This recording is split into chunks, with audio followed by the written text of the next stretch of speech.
Hello friends నమస్కారం. నేను మీ సింధుని. Passion and fashion by Sindhu ఛానల్‌కి మీ అందరికీ స్వాగతం అండి. ఎవరైనా మన ఛానల్‌ని ఫస్ట్ టైమ్ విజిట్ చేసినట్టయితే సబ్స్క్రైబ్ చేసుకోండి. ఎందరికో చాలా చాలా ఫేవరెట్ అయిన వెజ్ మంచూరియన్ రెసిపీ చాలా తేలికగా రెస్టారెంట్ స్టైల్ టేస్ట్ వచ్చేలాగా ఇంట్లో ఎలా ప్రిపేర్ చేసుకోవాలో ఈజియెస్ట్ మెథడ్‌లో చూపించబోతున్నానండి. లేట్ చేయకుండా రెసిపీ చూసేద్దామా? రెసిపీ ప్రిపరేషన్ కోసం ఫస్ట్ కొంచెం పెద్దగా ఉన్న ఒక మిక్సింగ్ బౌల్ తీసుకోండి. ఇందులోకి 1 ఫుల్ బౌల్ ఆఫ్ సన్నగా తరిగిన క్యాబేజ్ తీసుకున్నాను. అలాగే ఇంకొక చిన్న బౌల్‌తో బాగా సన్నగా తరిగినటువంటి క్యారెట్ తీసుకున్నానండి.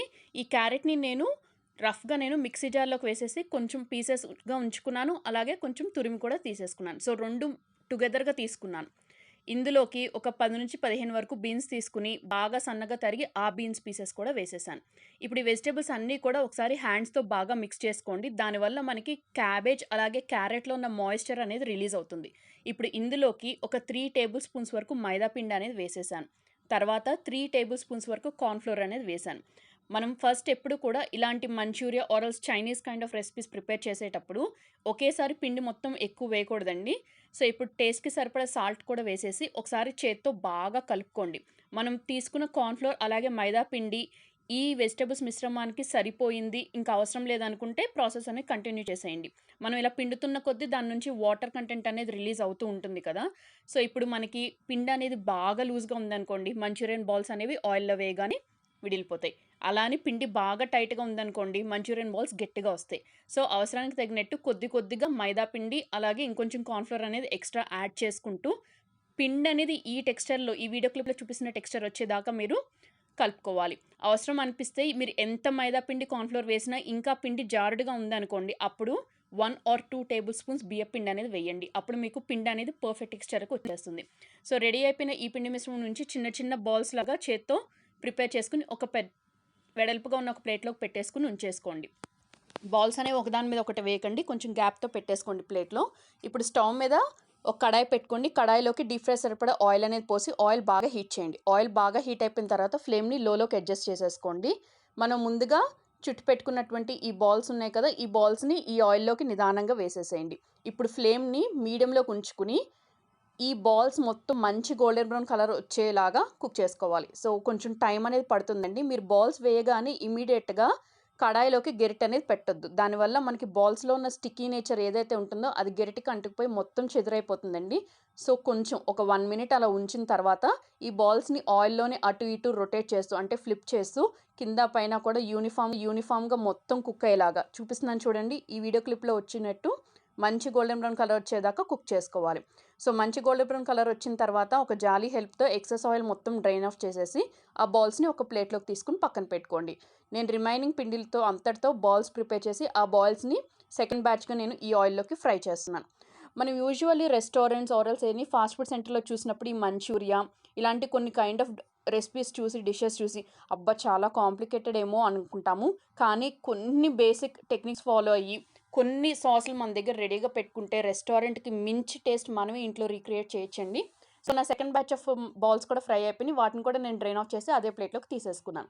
ఇప్పుడు ఈ కడాయిని పక్కన పెట్టేసేయండి. ఇప్పుడు ఇంకొక పాన్ తీసుకోండి. కొంచెం వెడల్పుగా ఉండేటట్టు చూసుకోండి. అలాగే కొంచెం అడుగు మందంగా కూడా ఉండేటట్టు చూసుకోండి. ఈ పాన్‌లోకి ఒక 2 టీ స్పూన్స్ ఆఫ్ ఆయిల్ అనేది వేసి ఆయిల్ హీట్ చేసేసేయండి.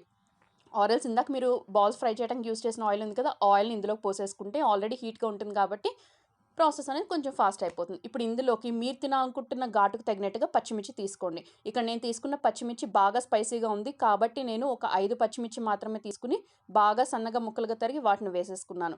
అలాగే ఒక పెద్ద సైజు ఉల్లిపాయని వీలైనంత సన్న ముక్కలుగా తరిగి ఆ ఉల్లి ముక్కలను కూడా వేసేసుకున్నాను. ఇప్పుడు ఇందులోకి బాగా సన్నగా తరిగి పెట్టుకున్నటువంటి వెల్లుల్లి ముక్కలు ఒక 1 టీ స్పూన్ వరకు వేశాను. అలాగే మీ దగ్గర తురుముకున్న అల్లం ఉంటే దాన్ని వేసుకోండి. ఆర్ ఎల్స్ అల్లం వెల్లుల్లి పేస్ట్ డైరెక్ట్‌గా అయినా వేసేసేయొచ్చు. నేను అల్లం వెల్లుల్లి పేస్ట్ సుమారు ఒక 1 టీ స్పూన్ వరకు వేశానండి. ఇప్పుడు ఈ ఉల్లిపాయలు అనేవి మనకి బాగా మగ్గిపోవాలి. సో, ప్రాసెస్ త్వరగా అవ్వటం కోసం ఒక 1 టీ స్పూన్ వరకు సాల్ట్ అనేది వేశాను. సాల్ట్ అనేది మీరు ఇందాక బాల్స్ ప్రిపరేషన్ చేసేటప్పుడు అంటే పిండిలో వేశారు. అలాగే ఇక్కడ వేస్తున్నారు. ఇప్పుడు యూజ్ చేయబోయే సాసుల్లో కూడా ఉంటుంది. సో, సాస్ వేసేటప్పుడు చాలా జాగ్రత్తగా ఈ పాయింట్స్ అన్ని గుర్తుపెట్టుకొని దానికి తగినట్టుగా వేసుకోండి. ఇప్పుడు ఒక 1 టేబుల్ స్పూన్ ఉన్న మెజర్‌మెంట్ తీసుకోండి. సో, నేను 2 table spoons of tomato ketchup వేశాను. 1 table spoon of green chilli sauce వేశాను.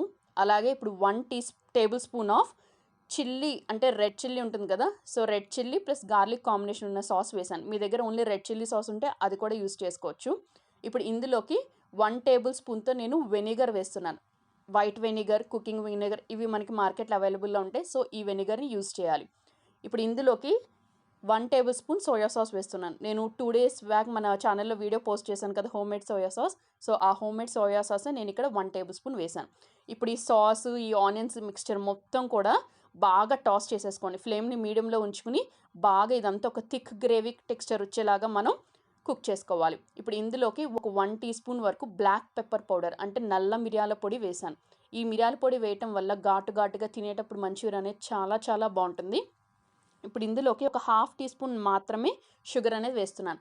మనం వేసిన ఈ సాసుల్లో ఉన్న ట్యాంగీనెస్, మిర్చిలో ఉన్న స్పైసీనెస్, ఈ ఫ్లేవర్స్ అన్నిటిని బ్యూటిఫుల్గా బ్యాలెన్స్ చేయడం కోసం షుగర్ అనేది వేసాను. మీకు ఇష్టం లేకపోతే స్కిప్ ఆఫ్ చేసేయండి, అది జస్ట్ ఆప్షనల్ మాత్రమే, బట్ వేస్తే బాగుంటుంది. సో మనకి ఈ సాస్ మిక్స్చర్ అంతా కూడా ఒక థిక్ గ్రేవీలో వచ్చిన తర్వాత ఫ్లేమ్ని లోలోకి పెట్టేసుకుని మనం ఫ్రై చేసి పెట్టుకున్న బాల్స్ని ఇందులోకి వేసేసేయండి. వేసేసి ఒకసారి బాల్స్కి సాస్ మిక్స్చర్ మొత్తం బాగా కోట్ అయ్యేలాగా తిప్పుకోండి. ఇప్పుడు ఫ్లేమ్ని హైలో ఉంచుకుని మొత్తం కూడా యూనిఫామ్గా మిక్స్ చేసుకుంటూ సాస్ని ఈ మంచూరియన్ బాల్స్కి యూనిఫామ్గా కోట్ అయ్యేటట్టు మిక్స్చర్ బాగా గ్రేవీ థిక్కెన్ అయిపోయేలాగా 2 మినిట్స్ పాటు హై ఫ్లేమ్లోనే ఉంచుకుని కంటిన్యూగా టాస్ చేయాలి. మీరు టాస్ చేయటం మర్చిపోయినా లేదా బాల్స్ని అలా పెట్టేసి వదిలేసినా అడుగంటిపోతుంది, అలాగే బాల్స్ అనేవి అడుగుపాట్లో మాడిపోతాయి. సో ఇప్పుడు లాస్ట్లో ఫ్లేమ్ని టర్న్ ఆఫ్ చేసేసి బాగా సన్నగా తరిగి పెట్టుకున్నటువంటి కొత్తిమీరని పెట్టేసేయండి, దాని మీద చల్లేసేయండి. మీ దగ్గర స్ప్రింగ్ ఆనియన్ ఉంటే ఆ స్ప్రింగ్ ఆనియన్ అంటే ఉల్లి తరుగు ఉంటుంది కదా, దాన్ని కూడా వేసేయండి. సో అంతేనండి, ఎంతో యమ్మీగా చాలా టేస్టీగా ఉండే వెజ్ మంచూరియా రెడీ.